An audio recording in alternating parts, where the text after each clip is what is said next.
start. The recording is in progress. We are getting started. Of course, now I got to wait for people to be in the room and they will show up, I'm sure. And I'm very excited to have the both of you. And while we are waiting, there they are. There's always this minute when there's nobody there. And I'm like, oh my God, nobody's there. But then people come. Hi, friends. If you are here for the wonderful event where we are celebrating the debut of Emily Barth Isler's brand new book, Aftermath. Do you have it? Can you hold it up? Just like, yay. Oh, it's so beautiful. Then you are in the right place. I'm so excited to have you and your friend, Nora Zelevansky, who will be starting in a second. Yes, author of Competitive Breathing, which came out earlier this year. But before we get started with the event, I really just, one of my favorite things is to ask authors, like, what's on your bookshelf? Like, what's going on behind you? So, I mean, Emily, I see that you have a beautiful poster of your cover, which is awesome. It's true. But what's on the bookshelf behind you?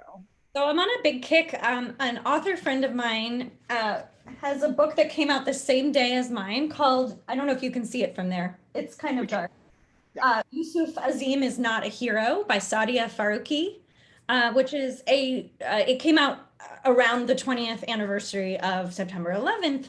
She is a Pakistani American author, and her main character is a Muslim boy sort of trying to grapple with 9/11 20 years later and how it is still affecting his community. And it's a beautiful, wonderful book. So that's on my shelf. And also she has another book called A Place at the Table, which I also just purchased. It came out a while ago, but I loved this book and I was like, oh, I'm going to get that one too. So I'm on a Sadia Faruqi kick. And of course, also Competitive Grieving by Nora Zelevansky.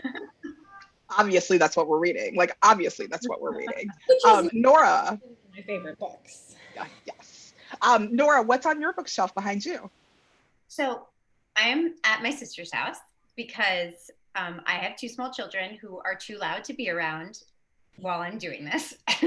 But actually, it's interesting that I'm at my sister's house because my sister is about 4 years older than me and has always been a big inspiration to me in terms of what I read, because she has always been like an incredibly avid reader. And she is the person who introduced me to Joan Didion and J.D. Salinger and like some of those like major fundamental writers. And I bet that that's what's on her bookshelf. Yes. Along with the BFG by Roald Dahl. I was going to say the other thing that's always perpetually on my bookshelf is whatever my kids are reading, and they are really into Neil Patrick Harris's series, Magical Misfits, right now.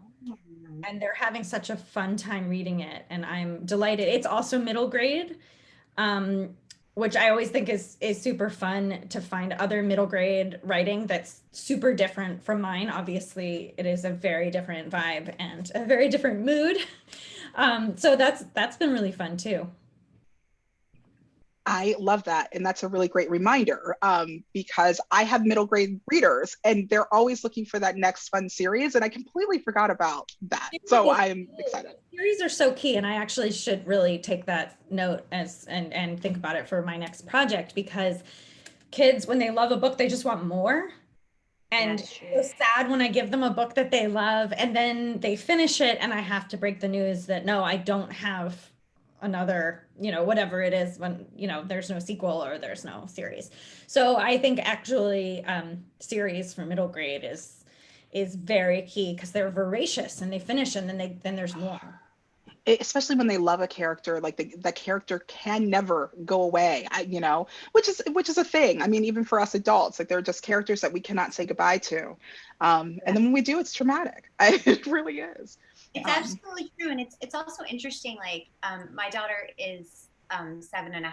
So she's at sort of the very beginning of that age group, if not quite there. And I think that the way you interpret books when you read them or they're read to you when you're young is so different than like re-experiencing it a few years later on your own. And that's kind of a cool thing about middle grade too, I think, that it sort of covers that entire period of time. in which And you become like a reader. I'm often kind of shocked to find out what is considered middle grade. And I feel like it's only become sort of a distinction in recent years, because I feel like a lot of the classics I read as a child that I thought of as YA now may be categorized as middle grade. For example, like a lot of Lois Lowry's books. Which I just sort of think of as universal. I don't know. I feel like there used to not be such an emphasis about the borders of age on books, which I understand is necessary in the publishing industry and in the categorization industry at a bookstore and in a library. But I also want people to always, feel free to read books that are not necessarily in their age category or in one specific category. And I find that tricky. Yes. Well, and not to be too on the nose in terms of what we're talking about, but I feel like your book is a really good example of that, because it's topical in a certain way, in a way that's challenging even for adults, in a positive way, like meaning it challenges you to think about things in a different way. Yeah, absolutely. So I feel like, yeah. So I feel like your book's an example of something that you could read at many different ages, I think. I love that thought. And I want this part to continue. I just want to disappear because I want y'all to talk about this.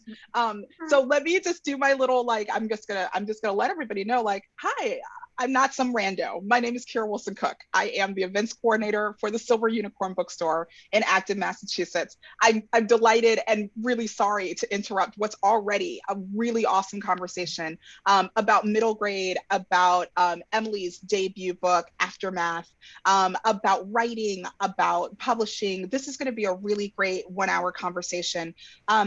I want to encourage y'all who are here to use the chat. If you want to send some love to Emily and to Nora about their work. But if you have questions for Emily and Nora, please put them in the Q&A, which somebody has already done. That's amazing. I will be back at 7:45 to facilitate that Q&A. I just want to take a moment to remind you that Aftermath and also Competitive Grieving, which is Nora's brand new book for adults. I should emphasize that. So Competitive Grieving is a novel for adults, and then Aftermath is a novel for our middle grade young readers. Perfect. Both of those. Adults and child. Yes, perfect. You could totally, and you should go and pick them both up at an independent bookstore near you, like the Silver Unicorn, where they're available. So come by and do that. I will be back at 7:45. Emily and Nora, thank you so much for choosing us to do this event. This is already a great conversation, and I know I will be taking notes. So take it away. Thank you so much for having us. This is really awesome. I'm so excited to get to do this with Nora. Nora, thanks for being here, but thanks to Kira and the Silver Unicorn. It's the best name for a bookstore ever. Magical. Yes. Yeah, I think I have to begin our conversation by talking about how Emily and I are actually living the dream right now, as far as I'm concerned, because as we were telling Kira, Emily and I met in a writing group together in Brooklyn. And so we have been not only reading and giving notes and workshopping each other's work together with some other wonderful women for years, but we've been traversing the publishing world together, and right. It's part craft writing group and part publishing industry support group. Equally important for writers. Those are the two key things. And 50-50. Yeah. And occasionally a motherhood support group as well. True. Yes, that is also.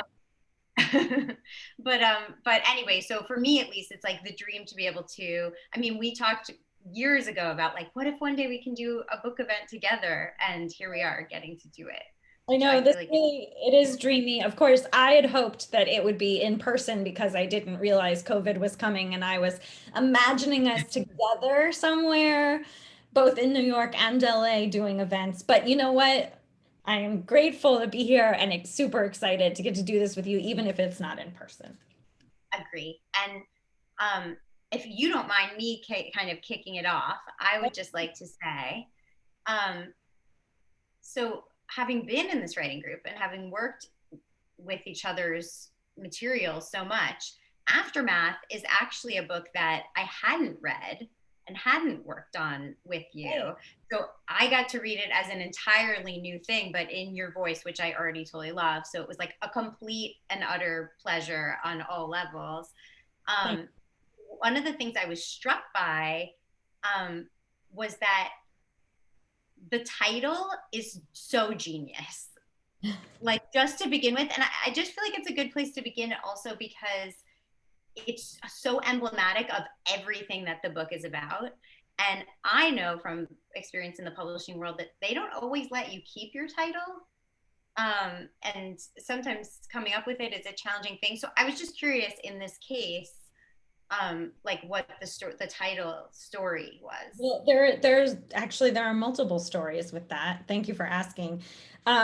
So when I started writing the book, I called it Among the Survivors, which I now can see very clearly in hindsight is just definitely not a middle grade friendly title. But I think in terms of what we were talking about before the official chat started, and I can't remember when we let participants in and started recording, but we were talking about the sort of somewhat arbitrary divisions between age range genres of books.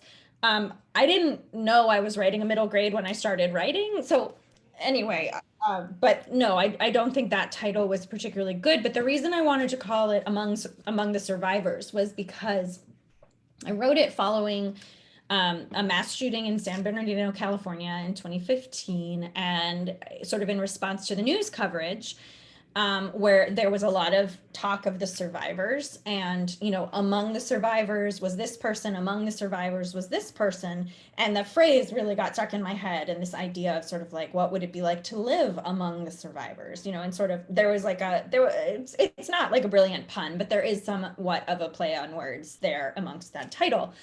And I stuck with that title for a long time, actually, until I was with one agent, and we sent it out actually with that title to some publishers, and there was some initial interest and it didn't pan out. And then I ended up getting a new agent, and the new agent was like, I love this book, title has to go. So I said to her, I had been thinking about this. I was like, well, I actually have an alternate title, and it's After/Math. And she was like, that's it. That's it is a brilliant title. And you can see in the artwork that there is a slash there. And so the original title was, because I wanted it to be differentiated. Any of you who, probably all of you who are here because you're probably mostly friends and family of mine, you've searched for the book and you've discovered that there are a lot of books called Aftermath, which just is what it is. And I wanted to differentiate from that with the slash, but then the marketing team at my publisher realized that it was going to be a logistical nightmare in terms of catalog. Yeah, it was complicated. So at some point they said to me, we're really sorry, we have to lose the slash. But I love that the artist was able to keep it in the artwork, even though it's sort of a hint of it, but that, because the idea was that it's like sort of truncated and divided even in the title. Yeah, it's so brilliant because obviously, I mean, for those people who have not yet read the book, it's because the book is about,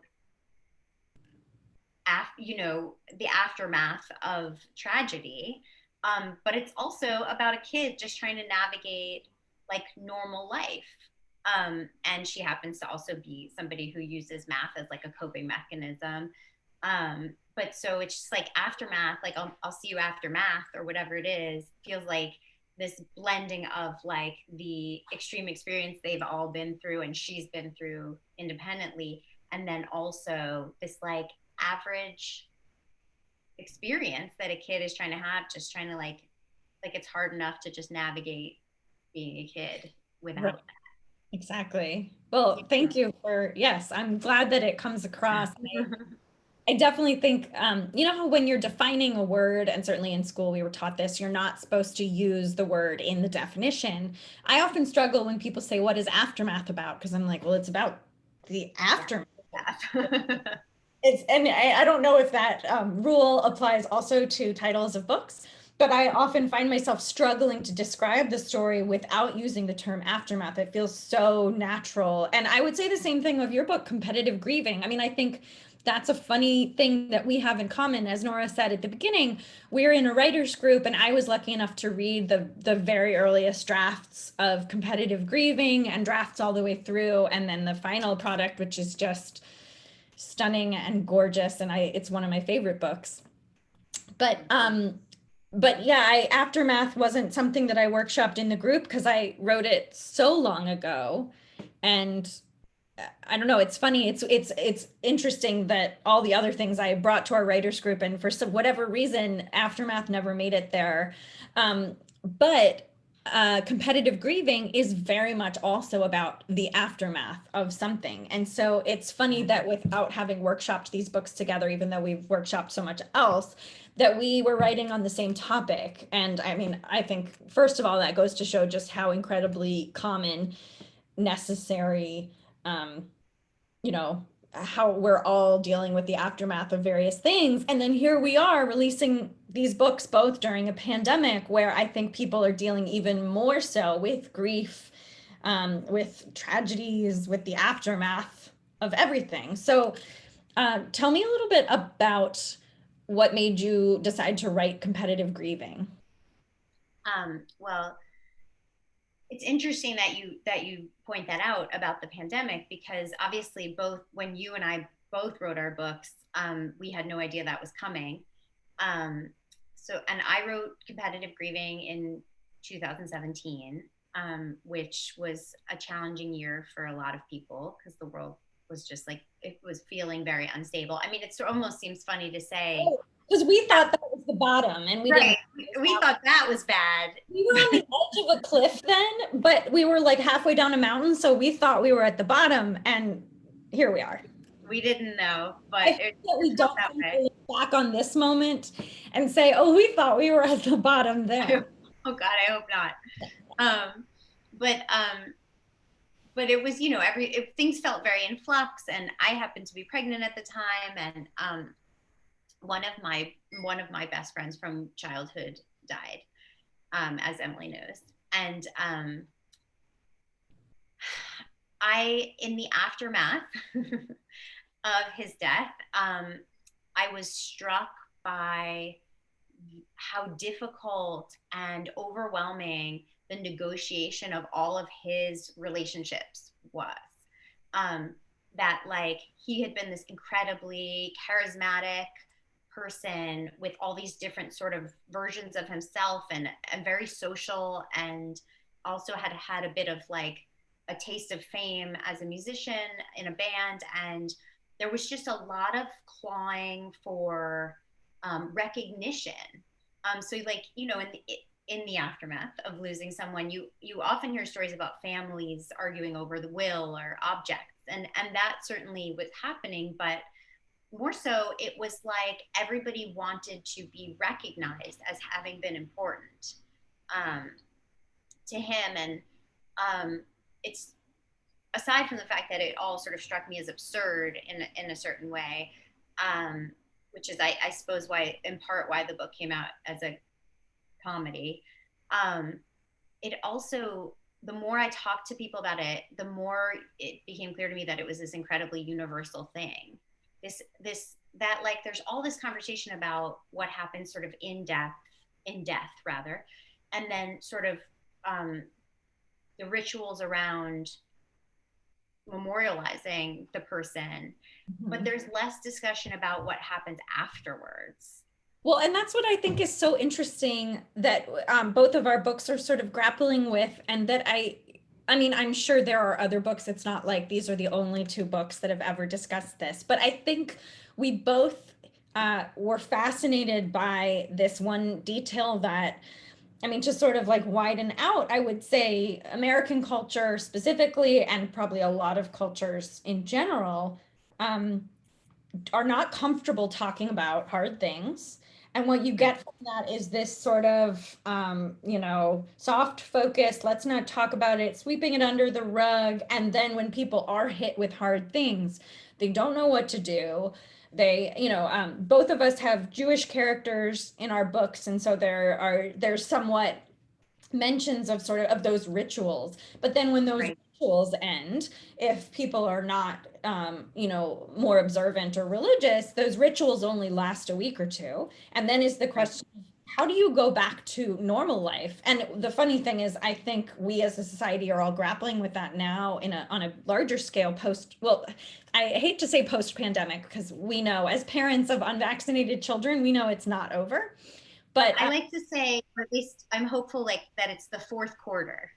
I really yes. So let's say as people in the fourth quarter of the pandemic, we are all confronting this idea of how do you go back to normal? And it's not just the logistics of, I mean, even once my kids are vaccinated, I'm having a hard time wrapping my head around doing normal things like we used to. There's definitely some post-traumatic stress that we're all going to have to deal with. But then there's also this issue of what do I want to bring with me from this experience into the new normal? What did I learn? And I think oddly that is dealt with in both of our books in terms of who do I want to be going forward? What did I learn from this? And just that exact thing, that it's like what is the new, forget like the new normal, but who is the new version, what is the new version of you that, like it or not, has emerged from this experience, which is something you touch on a lot in your book. In fact, and I think in both of our books, there's mention of the characters really not wanting those platitudes like everything happens for a reason, or he's in a better place, or any of those things. But the thing that people don't say, and the question that they don't ask, that I think both of our main characters are really seeking, is how am I going to learn from this and take the value from this person that I lost, or this event that, multiple people that have been lost in the case of my book, and make it mean something, because otherwise what was the point of it all? And sort of the grappling of what did this even mean if we don't change because of it? And I think there is such a strong pull in the sweeping under the rug culture to not let anything change you. I'm certainly seeing that in pandemic life, of people are hesitant to admit how impactful the past 18 months have been, when none of us can ignore that this has been a game-changing experience. And I think anyone who's been through any kind of grieving process, whether it's a pandemic or losing somebody that you love, you can't help but be changed by it. And so the question is, are you going to embrace that? Are you going to, take that as a positive, or are you going to let it change you? And actually, your book is an interesting investigation of that. And I found myself thinking a lot about you as a writer writing this book, because you're not only are you exploring the experience of loss through the eyes of a child, but you're also processing it through the eyes of the parents, or at least through her observations of them, trying to process it. And it was really interesting to me because, and also made more interesting by the fact that you just said that you didn't start the book thinking it was middle grade, which I totally need you to explain. Yes. But because here you are writing from the perspective of a child, and you have done such an artful job of that. Like the perspective of the way the parents talk past her instead of at her. And at one point you said, I even wrote down, they talked to her as if she was a science experiment, and that they're evaluating how well it worked, right? Like, and you being closer to the age of the parents by a lot. Like, I mean, a lot. No, I'm just kidding. Seriously, it is. I have that's really interesting to me. Like, how, if you didn't know it was middle grade, what did you think it was? And was it challenging to write from the perspective of the child, or more challenging to write about the parents reacting? These are all good questions, and some of them I'm not even sure that I have conscious answers to, because when I started writing it, I knew that Lucy and her cohort had to be 12, because they just were. Like, it came into my head, and she was just so very 12. And it was interesting because in the revisions process, There were certainly times where editors and marketing departments and various people at various publishers said, you know, this would really be better if it were YA. Could you age the characters up to 15, 16? And I even did a rewrite at one point where they were all 14 because I was trying to find some compromise between what everybody else wanted and what I knew to be in my bones true about this person I'd made up. And so I did do a rewrite and having them be 14, and it didn't work for me. And I think when I was started writing, not to, this is going to make me sound like I have delusions of grandeur, but I was thinking about books like The Giver, which is Lois Lowry and is a middle grade aged character, but a book that I feel like is across the board relevant for all ages. And that she's reading in the book. Well, that's why I referenced it. Good catch. And then also books like The Book Thief, which cover a great deal of time. So the character is young when it starts and is a young woman by the time it ends. But those are both books that I felt like were ageless and timeless. So I think when I started writing Aftermath, I was really clear that Lucy was 12, but to me that didn't mean anything about the content of the book or its readership. And then I think, it is an interesting conundrum for publishing of, does the age of the characters dictate the age of the reader? And as somebody who has always read YA. I started reading it when I was too young for it, and I kept reading it when I was too old for it, and I still read YA. It didn't make much sense to me that the age of the character should matter so much when it came to thinking about who might enjoy this book. Right. So it got categorized as middle grade, and I love the idea that kids are going to read it who are Lucy's age. But I hope it isn't limiting. I hope that people don't not read it because they think they're not the right age for it. But Right. I think that happens a lot of times with books, But in society in general, I feel like we're encouraged to read up. Like young kids who are reading older books are seen as, precocious and smart. And then people who are like me and stuck in their adolescence and reading middle grade and YA are, who knows, Arrested Development, or there's something wrong with us. But I'm just so fascinated by that time period of development. And so yeah, and you clued into it so well, and it also made me wonder if you had talked to kids that age or anything like that, because and a lot of what we experience at that age, all of us, is so formative that it actually remains what thematically true, impactful throughout our entire lives. Like, for example, the thing of her showing up at school the first day and how all the girls at this school are wearing dresses and carrying tote bags is really made me laugh, because cool, I got it. The next day she does it and they're like, oh no, that's just a first day thing. Who makes up these rules? I don't know. And that's so, it speaks so much to what it is to be that age and to just want desperately to blend in, but also speaks to what it means to try to fit in later in life too, that to show up in a new environment and not immediately understand the culture. Right. Where you are, certainly a lot of people have asked me how much of the book is sort of directly correlating to experiences that I've had. And the answer is, in a literal sense, almost none at all. The mime class is really the only thing that I took from my real life. But in terms of the general concepts, everything is taken from my life, whether it's my direct experience, watching my kids go through it, watching friends go through something. I think as writers, to quote Nora Ephron, everything is copy. We are always watching, we're always paying attention, and we're stealing it to use in our work. So everybody, you've been warned, look out. So I don't know, there are so many experiences in the book of Lucy's that feel close to the way that I have thought or observed things. And yet it was interesting writing this book, as you said, being closer in age to her parents. Yeah.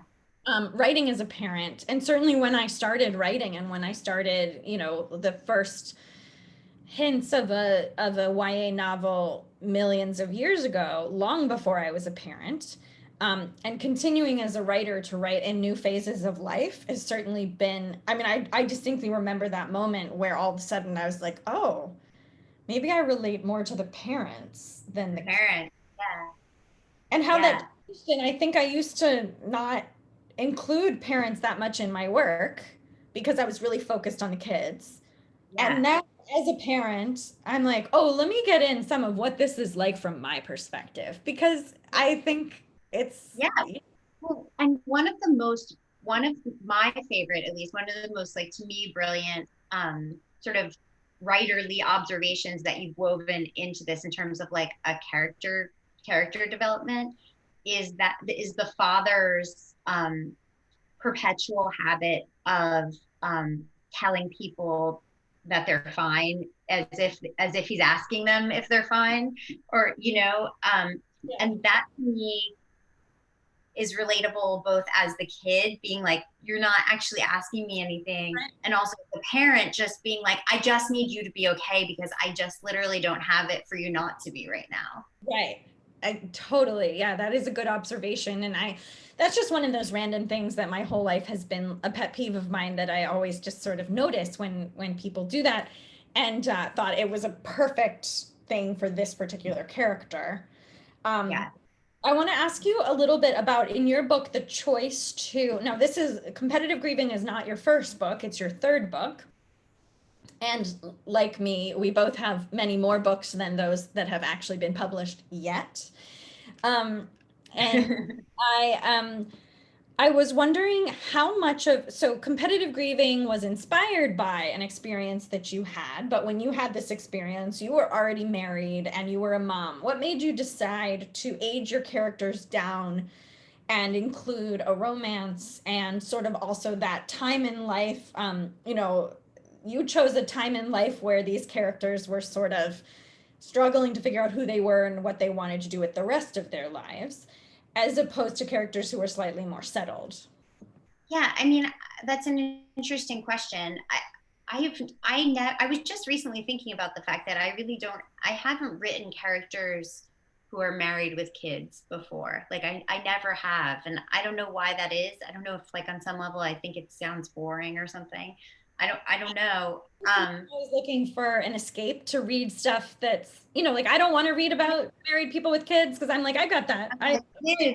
Kids are exhausting. All I do is hang out with kids. No, Yeah. I think that, but I also think that in my personal, like, real life grieving experience, I had to continue to work, be pregnant, take care of my older child, navigate all of that. And it didn't leave me as much space as I would have liked to actually process what had happened. And so I think in some ways, a character who's unencumbered in those ways has the space to grieve entirely. I think that's true. Yes. And then also, I tend to write stories, all of my books, I mean, you would have to ask the therapist why this is true, but all of my stories tend to be about people who are stuck, like delayed coming of age stories, like people who should have sort of matriculated in a certain way and haven't. And so, and Ren, who's the main character in Competitive Grieving, she there's nothing wrong with her life per se, but she's not, like, living up to her potential. And right. So that's part of the illustration of that is that she's just basically, like, solo, in a job that she doesn't really love, just sort of going through the motions. Yeah. Yeah, she's coasting, exactly. And then in terms of the romance, I don't know if I'm capable of writing a book without one.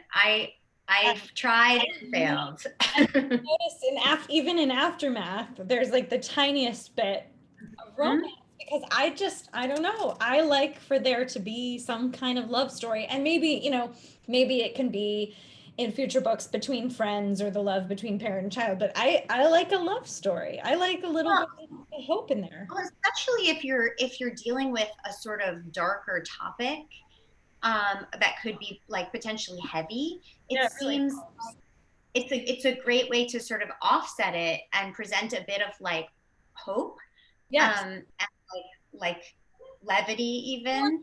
Also, when something ends with the beginning of a relationship, as each of our books does in its own way, it is a way for readers to imagine that the story continues. And that was really important to me in writing Aftermath, is I wanted to show kids. I think I thought as a kid, and embarrassingly even somewhat into adulthood, I thought that when people experienced a tragedy or some kind of event like this, that was kind of, like that was going to shape the rest of their life, and how sad, because that was it, like that was just going to be a part of their life. And as I got older and experienced adversity myself and experienced overcoming it and moving on, I realized that, like, of course there are more chapters to life if you're lucky. And I wanted to show that to kids. I think that's something I didn't understand. I mean, I was lucky enough to not encounter that as a child, but I wanted kids reading the book who maybe haven't experienced loss or tragedy or grief or seen something totally horrific. That doesn't mean that your life is over. And that doesn't mean you can't find joy in a million other ways. And it doesn't mean that you can't, take a mind class and fall in love with somebody and make a new best friend and all of the things that are the simple day-to-day joys of life. And and I feel like it leaves you, and certainly at the end of Competitive Grieving, you don't spell out absolutely everything that's going to happen, but you leave the reader with a sense that, the next chapter is going to be exciting. And I mean, without taking away from the fact that Ren has lost a person who's really important to her. She's also gained a new person, spoiler, sorry. She's also gained a new person who's important to her, and that they're about to have this like really exciting adventure. And honestly, I think you should write a sequel, because I would love to know. Competitive something else. Yes. Maybe Ren becomes a mom, and then you can write about that. And I can make that transition. I mean, I think also, just speaking to the idea of blending genres and what you were saying about like the publishing industry having very specific like categories and sort of specific notions of what it means to fit into a category and all of that stuff. Writing a book, I know that like when I went out with Competitive Grieving, one of the challenges that we faced was people were like, so it's a comedy about death. Right. And I know that like you had some challenges in that arena too, not that it was comedy, but so it's for kids, but it's about, right. And like one of the things I was thinking about while I was reading Aftermath was that you've also dropped little mysteries in throughout the book.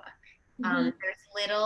There's little mysteries that like keep us intrigued and wanting to know, like get to the bottom of what's happening, which is yet sort of another genre bending thing. And,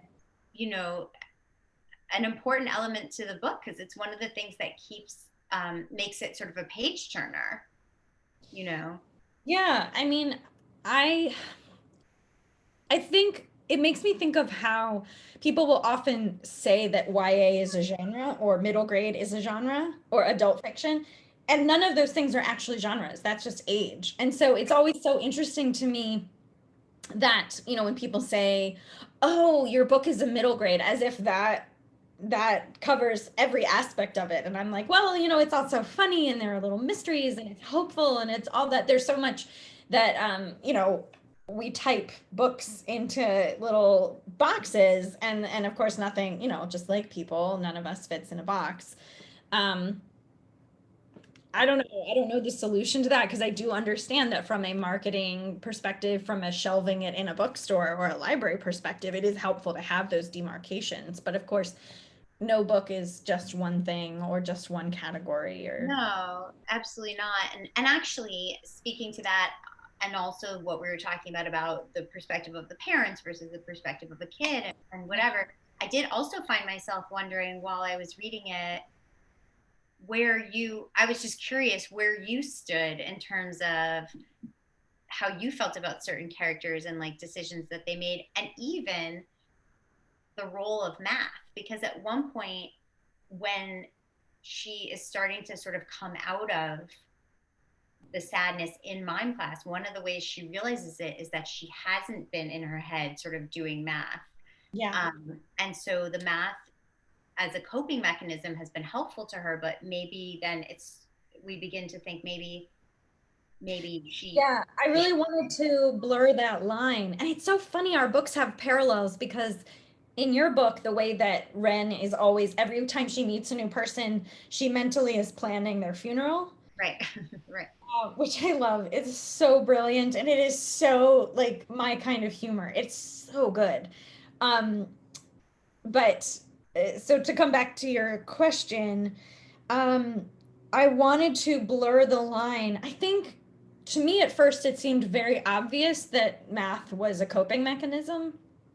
And that's something that early on, I think must have been my agent asked me, how much of this is intentional? Is this accidental? And so I decided to edge it over into the slightly more obvious territory. And I don't want to interrupt you because I want to hear what you have to say, but I do have to interject and say you did such a beautiful job of it. Thank you. Was like crying when you talk about like the parents being triangles and like trying to hug a triangle, and like I'm like gonna start crying. Anyway, continue what you're saying, but whatever you did to edge it further in like really worked.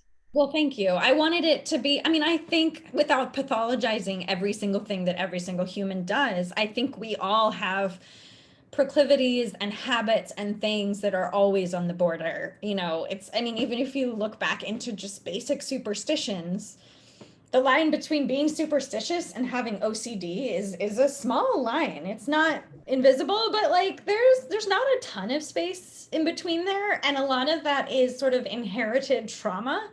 When we teach our kids superstitions, we're in a weird way passing down our own anxieties. And so I like to think that for Lucy, math started out as she says, it was easy. She liked it. And her parents were like, cool, you can do that in a hospital waiting room while we're with your brother, as opposed to soccer, which you just can't bring indoors to a hospital.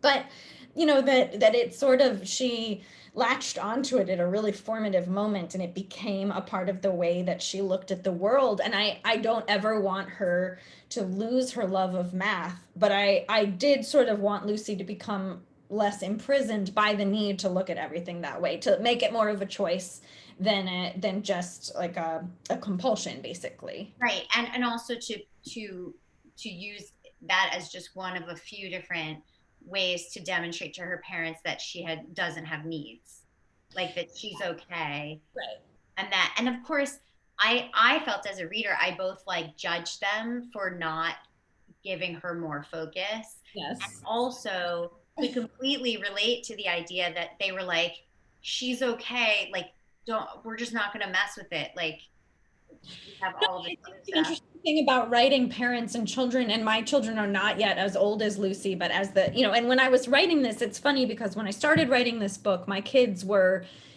9 months old and 4.5. So it felt, writing about a 12-year-old and her parents was true fiction at that point. And now here we are 6 years later, and my kids are a little bit older, and as they get closer to it, to that age, it feels very different to write about a 12-year-old as I get closer to having one. But I certainly, the parents are, I'd say the yin and the yang, they are the best and the worst of me, as like what I put into them. They are all of the good intentions and the mistakes. And it was really interesting to get to write parents as I was still, at the beginning of this, still a pretty new parent. And, I don't know, I'd like to think hadn't made any major mistakes yet. But there's, it's easy to sort of telescope forwards of like, it was a little bit of what if I did everything wrong, and what if I do everything right and it still doesn't work out? It's really interesting to write from the perspective of a parent in my head, but have the book be about the perspective of a child, and how does she see the things that they do, as if, you know, writing from the perspective of one of my kids, wondering, how did I do? Did it turn out okay? Like the line that you quoted about her parents saying, you know, it's kind of like she's a science experiment, and they're like, how did we do? Right. No, that's so fascinating. And actually, at one point, she talks about how her mom says that being brave isn't not being scared; it's being scared and doing it anyway, which is something that I say to my kids all the time. Yeah, And so like, much of this stuff. everybody does that. I'm constantly mining from my life. That stuff that I say to my kids, and it's interesting. I wonder, and this might be veering way off topic, but something I think about, and I wonder, you know, what you think about it. Writing as a parent, again, when I started this, my kids were babies, and the idea of them reading middle grade or being middle grade age was so foreign because it was just so way in the future. And now I'm like, oh, I guess I should really focus on YA because they're not there yet. And then when they get into YA, am I going to move to writing adult fiction? Because I'm just trying I don't want to mine from their lives. I want to make sure that it's my story to tell. It's such a fine line. And it's, you know, maybe Nora Ephron said everything is copy, but she said that, I think, as a child, you know, talking to her mom, not as a parent, talking about her kids. Right. It's always interesting to try and figure out how and where to draw the lines. Right. And that's true of, especially of your kids, and also true of other parts of your life, right? Like, what is okay to draw on. Right. Well, and that I feel like is a big piece of your book. And I'm sure something that you had to deal with was when this is based on something close to something that happened to you. And with people, I mean, I know I've asked you about this before of like, oh, were the people really like the characters in Competitive Grieving? And of course, like, you embellished and you know, you're fictionalizing and you're writing for comedy, but I don't know, how did you deal with writing something that was pretty close to something that happened? Yeah, I mean, I made really, really conscious choices to make this, like, in sort of concrete ways, to make this story, the fiction, Yeah. sort of the novel I was writing, not reflective of the real experience. Like, I went out of my way to make it different. So like thematically, a lot of stuff is in there, and I'd be lying if I said there weren't like pieces of conversations that made it in, or Sure. you know, even actually a few tiny little nods to my friends who I lost, words that like he actually said to me, you know, just a little bit peppered in. um but I really felt like, speaking to what you're saying, that I had to make this very concrete decision to make this story about losing someone, about the competitive grieving that happens in the aftermath of that, about this notion that everyone just wants to feel seen, and of like judging each other in our grief and all this, but definitely about a character that isn't like the person I lost, with a family. Like, fortunately, my friend had a lovely family who's warm and wonderful, whereas the character in the book, the family is a bit like colder. Which is so much, I mean, it's so fun to read, and it's so I mean, they're delicious. Like, I would read a book about each one of them and their crazy weird backstories, and you know, I love it. Oh, she's back. I'm so sorry to interrupt this. And as a matter of fact, I gave like an extra 5 minutes because you've been really this has been wonderful, and it's been so lovely witnessing two friends, you know, talk about their work and their inspiration, and the, you know, the beautiful little pieces that make your stories work. I'm really sorry to like hop in and interrupt that. But it's 7:50. We only have 10 minutes left together. The time really flew, and we have some questions in the Q&A, and I want to make sure that they get answered. So did you? But I didn't mean to like interrupt mid-sentence. Was there like a thought you wanted to finish? No, all I was going to say. We could talk all day, so yeah. Okay. No, Emily said, I would like to see, I mean, she was being hyperbolic, but like, I'd like to see a story about every one of those characters. And then suddenly I was like, should I be writing stories about these characters? And got distracted. Let's brainstorm. brainstorm. We'll talk.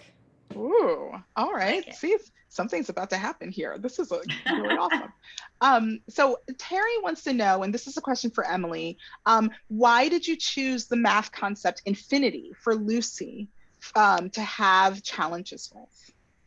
I think that came from my actual experience in that my math teacher in high school did the same thing that Lucy's math teacher does in explaining the concept of infinity, saying, I'm here and the wall is here, and now watch, I'm going to walk halfway to the wall.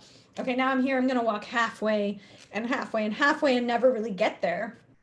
And I remember just feeling like that was the saddest thing I had ever thought of.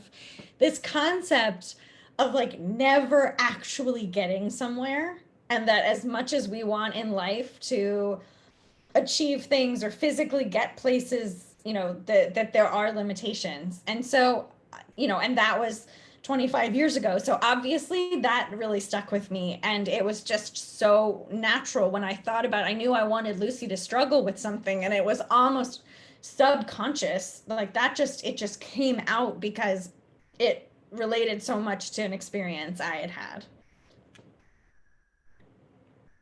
That's an incredible answer. That's such an incredible answer, and the way that you explained it, and yes, that is very sad. I'm just imagining this teacher not making it to the wall, and how frustrating and traumatic that must have been to like the whole room of Yeah, teens. I mean, and I was a teenager, and I think nobody else was affected emotionally by this the way that I was. But I just kept thinking, what was it like? What would it be like for an even younger child? And certainly for all of these kids who have experienced loss, who all of a sudden, are like, oh my God, you never get there. I Just mean, it's it's so it's sad. such an incredible metaphor for so many different things. I mean, it's an amazing thing to have sort of remembered and woven in. Yeah. Well, thanks. Agree. Wow. All right, Hannah has a question, and this is for both of you. In writing a book on grief, did you find yourself evolving and healing with your characters as you wrote, or did you have a message that you wanted to relate ready from the beginning? That's a great question. Nora, do you want to answer first or? Sure. I don't think I had a message that I wanted. I don't think I knew what the message was. I think I just thought I was writing, initially thought I was just like sort of like shining a light on an experience that doesn't get talked about very often. But through writing it, I would definitely say that there was a bit of catharsis in it for me. And also, I think that I learned something about the grieving process that then did become something I wanted to communicate. Like at some point, someone said to me, I wish I could remember who this was because I literally invoke this all the time and I don't remember who said it to me. Somebody said to me, everybody just wants to be seen. Like they just want to feel seen. And of course, that's true in grief, it's true in life. And it really stayed with me, and it allowed me sort of in the the later stages of writing the book to, I think, infuse it with more empathy. And also taught me more The empathy. job of that, you create all of these characters, and some of the friends are almost cartoonish at times, but then you'll have these moments where you show this extreme bit of empathy towards them that makes the reader be like, oh my gosh, they're a real person and they're hurting. And same thing with Stuart's parents, where it's easy at times to sort of vilify them in our minds as we're reading and be like, wow, they're just not good at this. And then you learn more of their backstory and you end up sympathizing and empathizing and feeling sorry for them, which is an amazing thing as a writer to be able to, I love how you do both and you sort of flip it on the reader. The reader's thinking, oh, I know this person, they're all this way. And then you see the other side.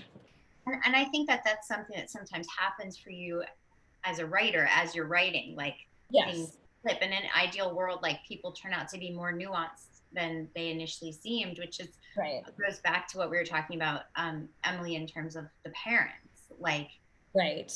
the sort of the sense of like this feeling of judgment, and then this like realization as the book continues about like what they're just trying to get through the day, you know. Right, which I think is an interesting thing for readers to realize, and particularly kids reading a book to think of their parents as people who also have problems. Certainly at that age of 12, I think kids are biologically self-centered.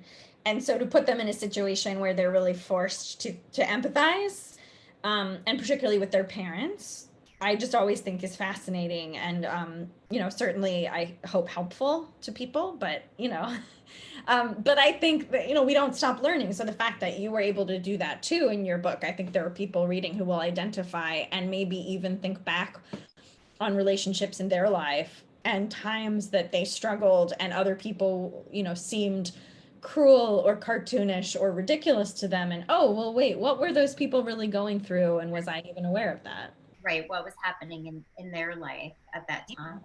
But for you,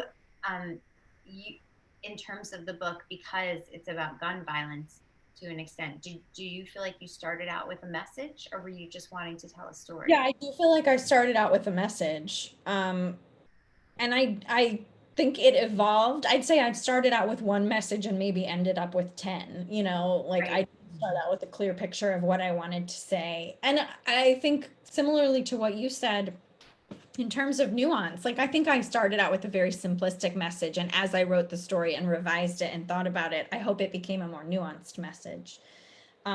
Because hopefully that is the editing process of any piece of art. But also just because I did develop some empathy with the characters, even the characters who were making mistakes, whether it's the parents or Avery or, anybody who did something that they regretted or wished they'd done differently. Yeah.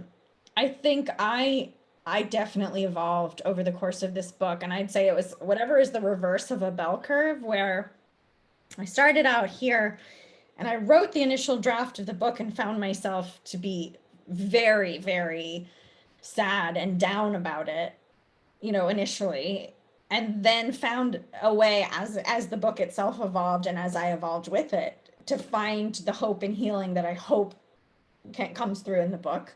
But there was a period I feel like where the book itself was darker and my feelings were darker. Yeah. And luckily I had people read it who were like, ooh, that's dark. Do you want to add something maybe a little more fun in there? Well, and there is like a level of empathy in your book. Like I was mad at Avery I don't want to give anything away to people who haven't read it, but no, but that was important too. It was really important to me to show characters making mistakes, and that there are some mistakes that can be forgiven, and that there are other mistakes being a very, it's, as Lucy would say, power of one, and then there are mistakes, power of 100. Right. There are some things that it's okay to forgive, and we have to learn how to do that. And then there are other things that we don't have to forgive. Certainly Damien, the person who perpetrated the horrible act of violence before the book starts, like nobody is expected ever to have to forgive him. Like people can find understanding and find ways to move on, but that there are magnitudes of things, but not everything is on the same plane. Right. Wow. That is a perfect way to entice our friends here in the audience to go and pick up this book and find what, the moments of empathy, the moments that are unforgivable, but we can find the bridges to understanding, and the moments in between. I'm just really so grateful for this really deep and rich conversation that you've had, and for the gifts that you've given us as we navigate our own grief in these two books that you've given us. This has been amazing. It really has been. Thank you. This has been so much fun, and I want to make it a regular thing, and maybe we should just have a podcast where we talk all the time about writing in our books, and because I don't care if anyone else listens to it, but I love having an appointment with you. I don't even know if there are other people here. I'm thrilled to talk to Nora, thrilled to talk to Kira. So, I mean, clearly you would have a lot to say. I feel like that would be a really good podcast. So that's another thing you should put on your to-do list. Obviously, that's the thing. Yeah. So before we sign off, is there anyone you want to thank? Or are there any last thoughts that you want to give to this wonderful audience who's been with us for an hour? I mean, every single person who's here, and I'd like to shout out to Terry Sullivan, who asked that question about the infinity, is was my middle school gifted and talented teacher, and is one of the people Cool. who really inspired a lot of the character of Mr. Jackson. And so I'm super excited that he's here. Thank you. Nora, how about you? I mean, that's awesome. I can't stop that. But honestly just honored to have been able to do this with you guys, and to be able to talk about Emily's book.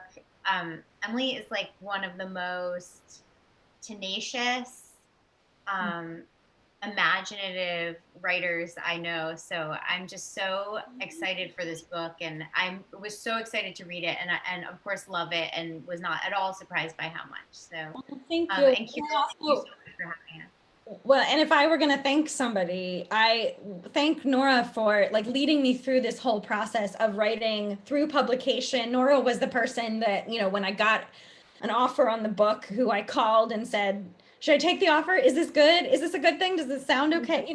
Nora has been my guide through this process. So it feels incredibly fitting that we get to do this together. That's amazing. This is the power of friendship, like all of it. This is the best. Friends, thank you so much for being with us this evening. I just want you to hold up your books again so that everybody can see them. So Emily's debut, Aftermath, is and Nora's third novel for adults, just so we're really clear, Competitive Grieving. They are both available at an independent bookstore near you. Come and get them. Come to the Silver Unicorn. We are open. We'd love to see you. And if you're really far away and you can't visit us, go to an independent bookstore. We miss you. We love you. We want to sell you books. So come see us. In the meantime, stay safe out there. Keep writing, you two, and keep talking. And we hope that you'll think of us for your next projects. Absolutely. Thank you for having us. Absolutely. Yeah, thank you so much. Thank you. All right, everybody. Have a good night, y'all. Bye. Thanks. Bye.